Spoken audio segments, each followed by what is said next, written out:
지방정부에서 발표한 자치분권 종합계획과 2020년도 12월에 전부 개정된 지방자치법은 지역정부의 권한을 강화하고 국민의 참여를 확대하는 정책적 방향을 담고 있습니다. 결국 분권과 자치는 국민들의 참여를 확대하고 보장하기 위해서 지역정부의 위상과 역할을 강화하고 권한과 책임을 갖게 하는 것이라고 볼 수 있습니다. 저는 민선 6기 7기에 당진시정을 맡으면서 참여를 통한 시민들의 주민의식 확산과 분권을 통한 주민자치 활성화의 가능성을 확인할 수 있었습니다.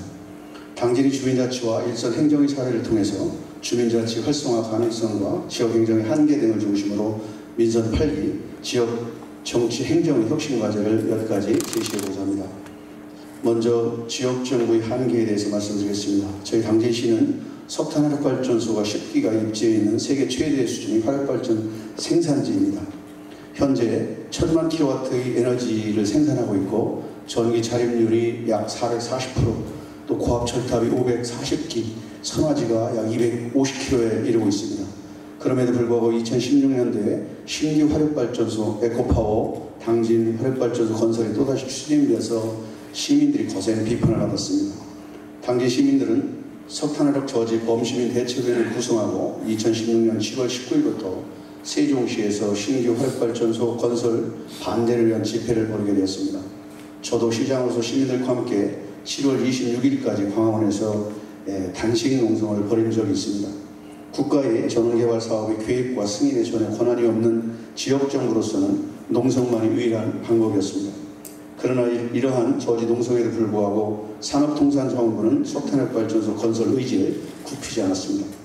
결국 당진 시민들이 원성은 극에 달했고 에너지 정책 전환을 위한 지역정부 협의회를 중심으로 한 반대 성명과 당진 시민들이 적극적인 저지 활동이 한여름 폭염 속에서 계속 이어졌습니다.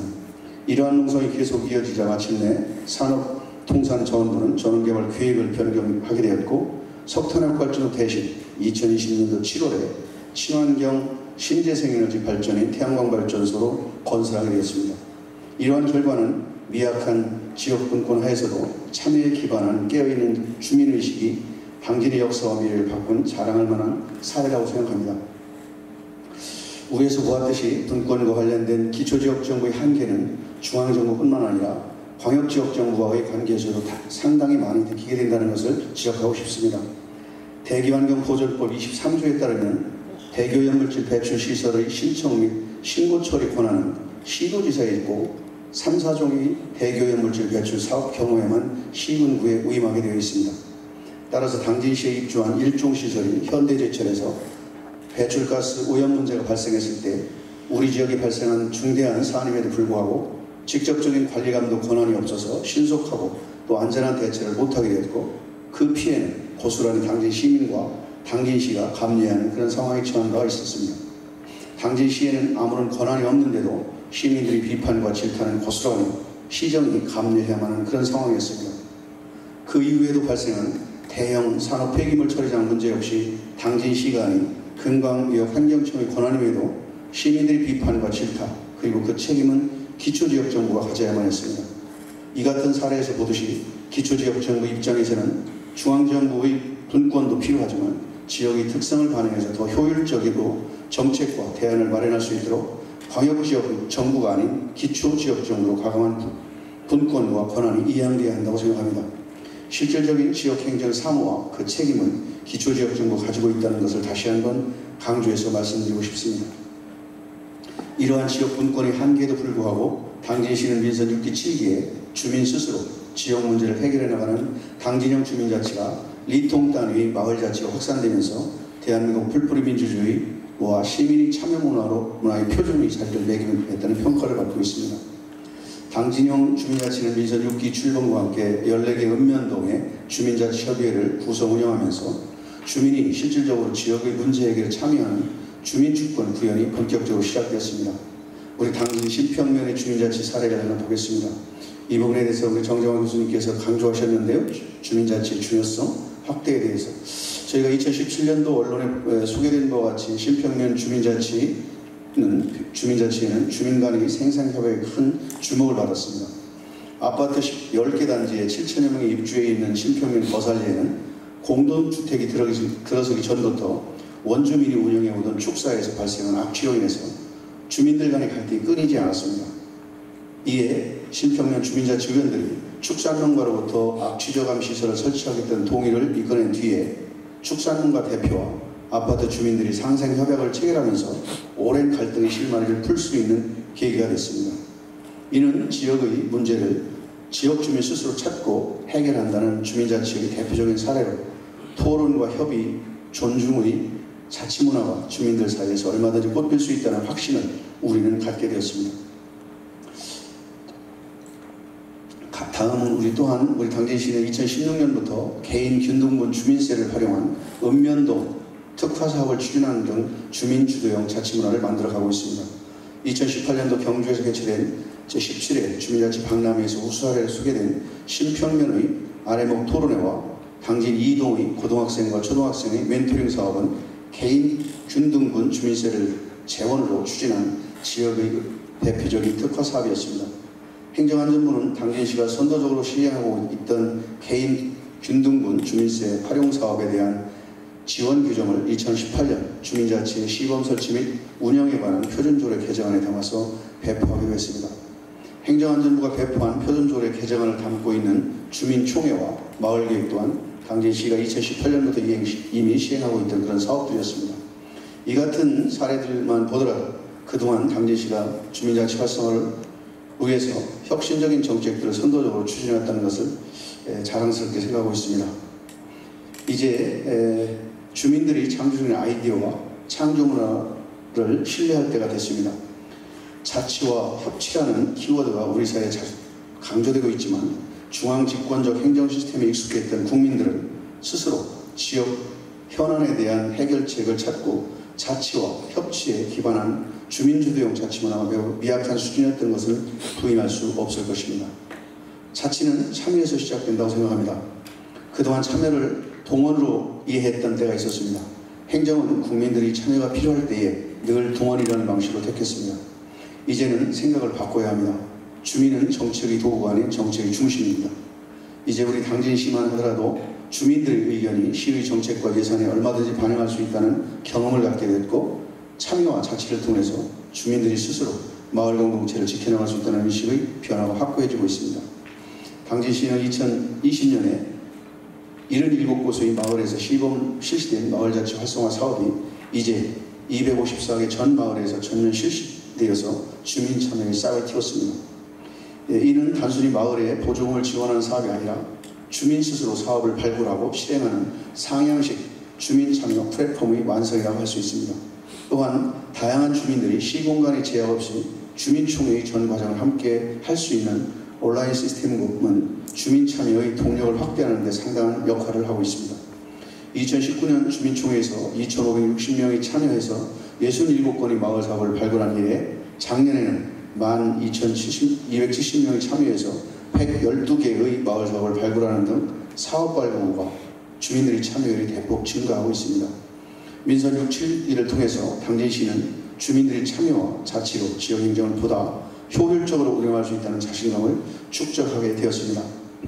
앞으로 우리 사회는 다양한 갈등과 복지 양극화 그리고 인구 감소 등 지역 소멸 등 극복해야 할 난제들이 더욱 늘어날 것으로 예상되고 있습니다. 이러한 난제들을 지역정부가 극복해 나가는 가장 효율적인 방법은 주민자치를 통해서 지역의 특성에 맞는 해결 방법을 찾아내고 주민들이 창조적인 아이디어로 지역의 경쟁력을 확보하는 것이라고 생각합니다. 마을 공동체가 중심이 되어서 주민을 위한 지역의 자생적 구조를 확립해 나가는 길을 함께 모색해야 합니다. 그런 의미에서 민선 8기에 분권에 따른 실질적인 자치 확립이 되기를 기대하면서 행정의 과도한 권한은 의회와 주민들에게 실질적으로 이양되어야만 할 것입니다. 2020년 지방자치법의 전면 개정으로 국민의 참여의 강화 차원에서 주민 생활에 영향을 미치는 정책 결정 및 집행 과정에 참여할 권리가 신설되었습니다.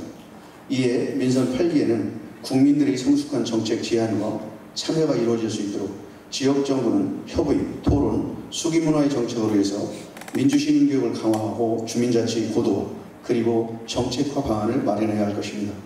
국민들은 스스로 참여하고 결정하면서 무언가를 이뤄내는 주체적일 때 실질적인 삶의 만족을 높일 수 있을 것입니다.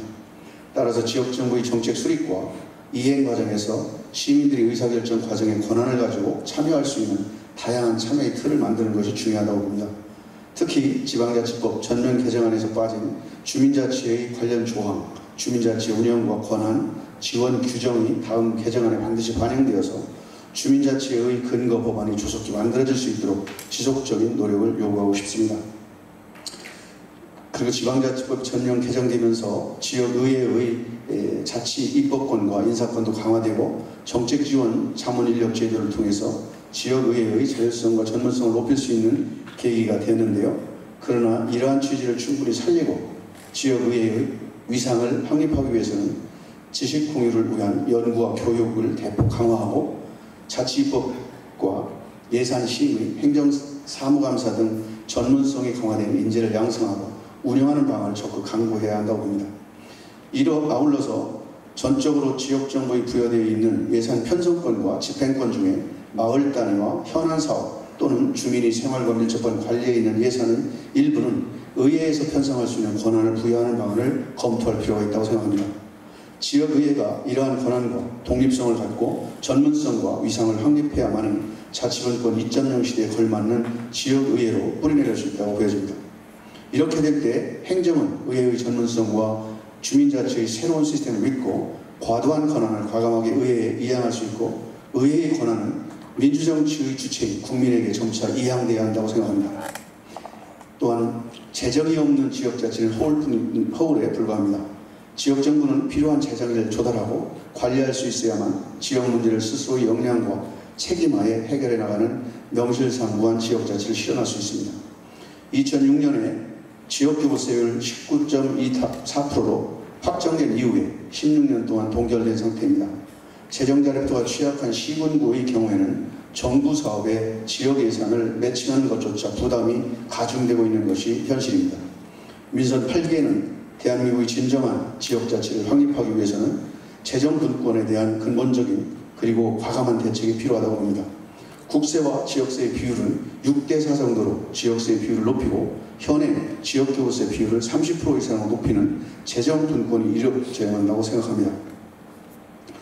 지역자치가 자치단체와 단체장의 중심에서 주민과 지역의회 중심으로 전환되는 패러다임이라 할지라도 그 과정에서 공직자의 역할이 결코 작다고 볼 수 없습니다. 이제는 지역정부에도 분권과 자치가 활성화되고 제4차 산업혁명이라는 변화와 혁신의 시대가 도래하면서 공직사회도 이에 걸맞는 전문성을 강화하고 적극 행정과 협치를 실현하지 않으면 지역정부의 미래를 장담할 수 없게 되었습니다. 지역의 지속가능한 발전과 경쟁력을 높이기 위해서는 계획과 집행에 주민들이 자발적이고 적극적인 참여를 유도하여 지역에 맞는 창조적인 아이디어로 더 많은 부가가치를 창출할 수 있는 방안이 강구되어야 할 것입니다. 그러기 위해서는 공직자들이 자치사무에 대한 전문적인 이해와 관계법률에 대한 정확한 판단을 근거로 선도적인 행정을 실천할 수 있도록 역량 강화 교육과 지역정부 간의 인적 교류가 대폭 강화한다고 봅니다. 정치, 경제, 사회문화 등 지역 모든 영역이 전혀 다른 시대를 맞이하고 있는 시대 상황에서 지역정부의 경쟁력을 강화할 수 있도록 국가 차원에서 공직자의 역량을 강화하기 위한 교육과 교류에 과감한 지원과 함께 공무원 임용제도 또한 혁신 방안을 마련해야 된다고 저는 제안드리고 싶습니다. 기초지역정부는 비전과 정책을 달성하기 위해서는 적재적소에 맞는 인재를 세우는 것도 한계가 있지만 부단체장의 경우에도 법령에는 광역자치단체와 협의하여 시행할 수 있다고 되어 있어서 상급단체의 여러가지 협조를 얻어야 하는 입장에서 비전을 함께할 부자치단체장의 임용하기는 불가능한 상황으로 기초지역정부의 힘있는 정책 추진과 일관성을 유지하는 데도 곤란한 경우가 있습니다. 기초지역정부 공직자의 사기 방향과 정책의 일관성을 유지할 수 있도록 정부의 부단체장 임용권을 시장군수 구청장에게 부여하고 자체 승진이 가능한 방안을 검토할 필요가 있다고 봅니다. 또한 비정규직이 정기적으로 전환되면서 각 지역정부마다 다수의 공무직이 근무하고 있습니다. 그러나 민원서류 등의 발급 주체는 공무원으로 한정되어 있어서 공무직은 민원실에 있어도 서류 등을 발급하는 업무를 볼 수 없는 상황입니다. 공무직이 부재 중인 공무직이 부재 중인 공무원의 아이디로 업무를 처리하여서 사고가 발생한 시에는 책임 소재의 문제가 발생하기도 합니다. 정기적으로 전환된 다수의 공무직이 실질적으로 공적 업무를 수행할 수 있는 만큼 이에 상응하는 권한과 책임을 부여하고 합당한 교육을 통해서 지역정부의 업무를 능력과 효율성을 향상시킬 수 있는 방안을 마련할 것을 제안드리고자 합니다. 이 문제는 정원 인력 운영과 총회인건비와 맞물려서 전국적인 지역정부들의 문제로 심각한 문제입니다. 끝으로 분권과 자치시대의 종적 관계의 느낌이 강한 지방정부라는 명칭을 수평적 관계의 지역정부로 변경할 것도 제안하고 싶습니다. 아울러서 다가오는 민선 8기에는 광역자치단체, 기초자치단체를 광역정부, 지역정부로 용어를 통일해서 사용하면 국민들이 혼돈하지 않을 것입니다. 이러한 제안의 말씀을 드리면서 제 말씀을 마치겠습니다. 감사합니다.